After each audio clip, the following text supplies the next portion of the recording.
नमस्कार, मैं हूं श्यामगिरी। आप देख रहे हैं हमारा चैनल मुद्दा भारत का। मुद्दा भारत का यानी मुद्दा आपका। आज का हमारा मुद्दा है महाराष्ट्र की राजनीति से। सरकार का गठन होगा कब? आज धीरे 1 महीना के ऊपर हो गए हैं और सरकार अभी तक डिप्टी सीएम और सीएम ही चला रहे हैं, यानी एकनाथ शिंदे जी और देवेंद्र फडणवीस जी मिलकर ही महाराष्ट्र की पूरी सत्ता को चला रहे हैं। और विरोधी पूरी तरह से इसके ऊपर कमेंट कर रहे हैं और कह रहे हैं कि आखिर में ऐसा क्या कारण है कि सरकार बना नहीं पा रहे हैं, यानी सरकार बहुत जल्दी गिर जाएगी, ऐसा उनका मानना है। तो इसी विषय पर चर्चा करेंगे हम। हमारे कलीग हैं अनिल थत्ते जी, हमारे मित्र हैं, उनसे बात करेंगे कि सर क्या लग रहा है कि आपको कि ये सरकार क्यों नहीं बन पा रही है अभी तक, क्यों मंत्रिमंडल का विस्तार नहीं हो पा रहा है, इसकी कारण क्या है, क्या दुविधा हो रही है? पहले तो मैं विरोधियों का ये जो आरोप है जी कि भाई बिना मंत्रिमंडल 2 ही मंत्री ये सरकार चला रहे हैं, ये कितना गैर जिम्मेदाराना है या ये अनुचित है जी ऐसा वो बोल रहे हैं। तो उसके बारे में मैं एक बात बोलूँगा कि जब महाराष्ट्र में राष्ट्रपति शासन होता है जी तो राष्ट्रपति शासन में मुख्यमंत्री भी नहीं होता है, उप मुख्यमंत्री भी नहीं होता है, कोई जनप्रतिनिधि नहीं होता है, खाली आईएएस ऑफिसर जो है वही अपने अपने डिपार्टमेंट के इंचार्ज रहते हैं और वो ऑलमोस्ट कैबिनेट मंत्री की तरह वो डिपार्टमेंट चलाते हैं। जी अब हमारे पिछले मंत्रिमंडल में या उसके पिछले मंत्रिमंडल में आधे से ज़्यादा मंत्री ऐसे थे कि उनकी लायकी नहीं थी मंत्री होने की मतलब पट्टे वाला होने की लायकी भी नहीं थी और मंत्री बन गए थे। उनको अपने डिपार्टमेंट का कुछ नहीं आता था। वो तो आईएएस ऑफिसर जो बना के देगा उसको इतना ही पूछते थे। मुझे मालूम है कई मंत्री ऐसे थे, उतना ही पूछे, फाइल दिख ले, अच्छा आलं ना मतलब इसका जो कुछ आना है पैसा बीसा वो हुआ कि नहीं।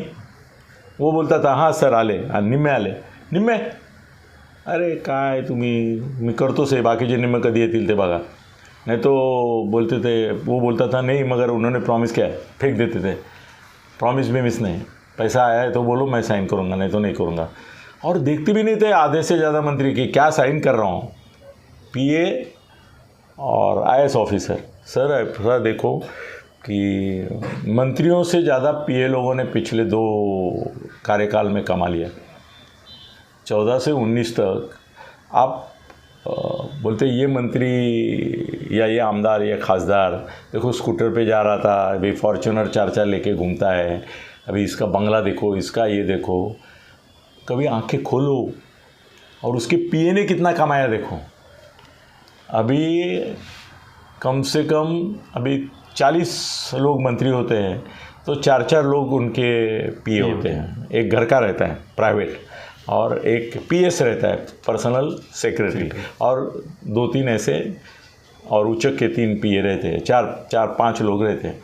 सर इन 5 लोगों की जो संपत्ति है उसका अगर कभी ईडी ने या इकोनॉमिक ऑफिस विंग ने अगर ये लिया सर्वे किया तो उनको धक्का बैठेगा। असल में वो भी खाते करके उनको धक्का भी नहीं बैठेगा, तो उनको मालूम हो जाएगा कि मंत्री से ज़्यादा इनकी कमाई है। अभी फ़ोन आते हैं बड़े बिल्डर लोगों को, बड़े कॉर्पोरेट को, साहेबांकडे काय काम असेल तर सांगा बरं का आपण करून देऊ। मेरे कितने मित्र कॉर्पोरेट में हैं, वो बोलते अरे काय रे तुझा तो मंत्री त्याचा पीए सारखा फ़ोन करतो, काहीतरी काम काढा। मैं बोला काम काढा मतलब? वो बोलता है मेरे को भी दो उसको भी दो, दोनों का भला हो जाएगा, तुम्हारा भी भला हो जाएगा, ऐसा बोलते रहते हैं। और मतलब 40 के 4 पकड़े तो भी 160 से लेकर 200 लोग जो थे जो मंत्रिमंडल के पीए के कैटेगरी में आते हैं। और आईएएस अधिकारी महाराष्ट्र के केडर में एग्जैक्ट फिगर मुझे मालूम नहीं मगर 150 के करीब है कुछ जी, 160 या ऐसा कुछ है वो आंकड़ा। तो ये 160 जो आईएएस ऑफिसर है वो तो राष्ट्रपति राजवट में भी नहीं, अभी भी खुद को मंत्री समझते हैं। ऐसे कई आईएएस ऑफिसर मुझे मालूम है, जो कुछ कलेक्टर है, जो कुछ मंत्रालय में, वो तो सबके बाप रहते हैं। यहाँ के लोग भी पालक मंत्री से खुद को ज़्यादा समझते हैं।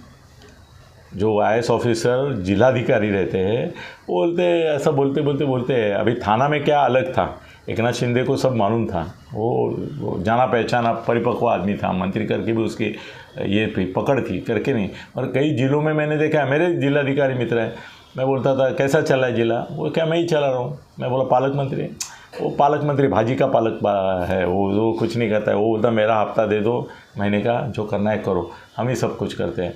तो वो छोड़ो बातें, करप्शन की बातें अलग विषय होगा, मगर IAS ऑफिसर जो है वो सरकार चलाते हैं, राष्ट्रपति राजवट में चलाता है, नहीं है तो भी चलाता है। अभी 2 मंत्री हैं, मुख्यमंत्री और उप मुख्यमंत्री, ये जो IAS ऑफिसर है वो काम कर रहे हैं। असल में तो ऐसा है कि ये 40-45 जब हो जाते हैं ना, तो ये भूखे पैसे नंगे ना जगह जगह पे ये हाथ मारने के लिए, मराठीमध्ये लचके तोडायला बघतो ना, तो वैसे घूमने लगते हैं। अरे माझं काय माझं काय माझं काय माझं काय, इसको बुलाओ, उसको ठेकेदार को बुलाओ, दलाल को बुलाओ, कोई तो अपना काम निकालो। पिछले सरकार में मुझे एक मंत्री मालूम है, उन्होंने मेरे एक दोस्त से उसको बोला कि 50 करोड़ का टेंडर दो ये काम के लिए तुम। बोला सर ये काम तो 5 करोड़ से भी नीचे 50 लाख में होने वाला है, कैसे 50 करोड़ का टेंडर बनाऊँ। वो बोले मुझे वो मालूम नहीं, तुमको पैसा चाहिए ना, तुमको इसमें से 15 करोड़ मिलेगा और 35 करोड़ मेरे को चाहिए, और वो भी वापस कैश में चाहिए। 50 लाख का काम 50 करोड़ 50 करोड़ 50 लाख काम 50 करोड़ 50 लाख का काम था, 5 करोड़ 50 करोड़ में उसने करके दिया उनको। 4-5 बोगस अपने ही लोग बनाते हैं वो। आप एक टेंडर सबमिट करेंगे, मेरे नाम से करेंगे, इसके नाम से करेंगे, उसके नाम से करेंगे, अपने दोस्तों के नाम से टेंडर सबमिट करते हैं, फिर एक पास हो जाता है लोएस्ट, वो बाकी हाईएस्ट ही ऐसा करके रखते हैं कि लोएस्ट करके जो पास होता है उसमें 50 करोड़ आते हैं। गवर्नमेंट ऑडिट के लिए साफ हो गया, लोएस्ट को दिया, चर्चा नहीं करने का। तो वो एक बड़ा रैकेट है। अभी ये कोरोना के जो बने हॉस्पिटल्स, सब कोरोना के पेशेंट ख़त्म होने के बाद बने, और थोड़े दिन के बाद इनको एहसास हुआ कि अभी इसका कोई उपयोग नहीं है, तो वो बंद भी कर दिए। बीच में जो पैसा आया ये सब लिया, वो माल मसाला गया कहाँ, वो इन लोगों ने रीसेल में बेचा। आज हॉस्पिटल के कई लोग हैं वो मुझे बोलते हैं कि सरकार ने जो उनके लिए ऑक्सीजन से लेके वेंटिलेटर से सब कुछ खरीदा था, वो हमने 25% 50% में भाव में खरीद लिया, क्योंकि वहाँ पड़ा है, उसका कोई हिसाब नहीं है। स्क्रैप करके ही बचा उन्होंने। अरे तंबू बेचा ऊपर का, तो क्या छोड़ते हैं। तो ये सरकार हमेशा नौकरशाही चलाते हैं।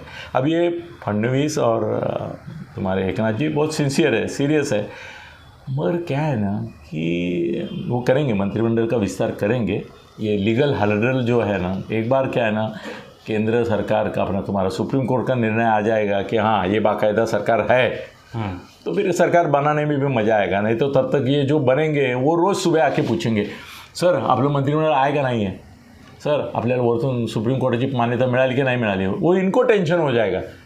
उससे अच्छा बैठे रहो ना। और आशा पे जितने लोग रहेंगे, वो हिसाब नीति में एक कहानी है क्या, कि एक कोल्हा, इसको क्या बोलते हैं आप हिंदी में, कोल्हा को, कोल्हा फॉक्स, लोमड़ी, वो लोमड़ी है, वो रास्ते से चलती है और आगे धष्टपुष्ट बैल रहता है, उसका ये वृषण जो है वो लोमता रहता है। वो लोमड़ी है, वो उसके पीछे जाती है, देखते देखते रहती है कि ये कभी गिरेगा मुझे खाने को मिलेगा, गिरेगा मुझे खाने को मिलेगा। वैसे सब लोमड़ियाँ हैं कि जो मंत्री पद के इसके पीछे चलिए, कभी गिरेगा मुझे मिलेगा। तो उनको ऐसा भी बिठा दिया तो कोई शिकायत होगी नहीं भाई। भूखे अभी सब मिला के भारतीय जनता पक्ष के 120, इनके 50, 170 लोग हैं जो आस लगाए बैठे, 70 में से 2 बाकी कि कब मंत्रिमंडल बनेगा और हम कब जाएंगे उसमें। जिस दिन मंत्रिमंडल बनेगा उस दिन 43 लोग होंगे, उनमें से 2 आ गए, 41 लोगों को मंत्री पद मिलेगा। तो 170 में से 41 गए या 43 गए, तो बाकी बचेंगे, वो तो निराश होंगे, हताश होंगे। उसी दिन गाली देना शुरू करेंगे की मग चांगलं होतं ते, उद्धवजी बरे होते, यानी कुठे आम्हाला न्याय दिला। फिर सबको ऐसा बोलना पड़ेगा, ऐसा कोई स्कीम चल रहा है बोलते हैं। ऐसी बात हो रही है कि भाई तू मंत्री होकर कितना खाने वाला था, तेरे को अगर समझो ये डिपार्टमेंट देता मैं तो कितना खाने वाला था साल का, 200 करोड़। तू चिंता मत कर, तेरे को 200 करोड़ मिल जाएगा, तू मंत्री मत बन, खाली त्याग कर दे, लोगों के लिए बोल दे कि भाई जनता करता मी त्याग दिला, पक्षाकरता त्याग केला। तेरे को अभी आमदार को लेने देने के लिए 50-50 करोड़ गए और 3000 करोड़ को तो ट्रांसफ़र सत्तांतर का खर्चा हुआ है। वो किसने किया, क्या किया, इसमें हम नहीं जाएंगे क्योंकि वो मत जानते हैं हम लोग। तो मंत्री लोगों को भी अभी बोलना चालू कर दिया है की बघ तुला मंत्रिपद नाही मिळालं तर तुझी व्यवस्था करतो, मंत्रिपद गेलं म्हणून तुझं नुकसान होणार नाही एवढं काळजी घेतो, ये बोलना चालू किया है पक्षश्रेष्ठी ने, तो वो हो जाएगा। तो ऐसा है कि कानून से अभी आज किसी ने बोला है कि कम से कम 12 मंत्री होने चाहिए तभी वो मंत्रिमंडल होता है वगैरह। चैलेंज करो कोर्ट में, कोर्ट में निकाल आते आते टाइम जाएगा। और ये मंत्रिमंडल बनाना तो पड़ता ही है, ऐसा क्या परमानेंटली नहीं होगा, करना पड़ेगा। मगर वो भी देख रहे हैं कि इसका कितना पेशेंस है, वो भी देख रहा है। इसमें भी ऐसा हो सकता है जैसे आमदार बनने के लिए लोग कुछ बोलते हैं, भाई मेरे को 100 मिला तो तेरे को 50, वैसे कुछ मंत्री ऐसे भी निकलते हैं। अभी उद्धव जी के राज में सब जो मंत्री थे उनमें से 2 छोड़ के सब लोग, उनको जो मिलता था उसका 50% मातोश्री को, उद्धव जी को दे के आते थे महीना। अभी यशवंत यादव जो है, यशवंत यादव ने मुझे बोला, किसने बोला? यशवंत यादव। वो क्या है, बीएमसी का पिछले 9 वर्षों से स्टँडिंग कमिटीचं चेअरमन आहे। वो बोला, साहेब आम्हाला शिव्या घालतात, आम्ही भ्रष्ट आहे बोलतात, आम्ही काय आमच्याकरता खाल्लं का? हमने जो भी खाया उसमें से 1/3 हमने लिखा और 2/3 मातोश्री पे पहुंचाया है। इनको बोलने दो मेरे खिलाफ, मैं फिर बताता हूँ मेरा कितना दिया है इनको। उसके ऊपर आरोप है किरीट सोमैया का, इसने 10,000 खाया, 10,000 करोड़ खाया। तो यार वो अगर बोलता है कि इसमें 2/3 मैंने दिया, तो हो गए ना 6-7 करोड़ मातोश्री पे, 6-7 हज़ार करोड़ हज़ार। तो मंत्रिमंडल बने नहीं बने कोई फ़र्क नहीं पड़ता है, राज चल रहा है। आपको कोई तकलीफ हुई मंत्री नहीं होने के कारण? नहीं हुई क्या? तुमको हुई, किसी को हुई क्या तकलीफ? नहीं हुई। जिनको चमचीगिरी करना है वो चमचीगिरी एक की करते हैं, बाद में 100 की करेंगे। जिसको नहीं मिलेगा उसको परेशानी है। अब वो बोलेगा हे मंत्री झाला हमारा क्या उपयोग, वो तो बोलने वाले निकलेंगे।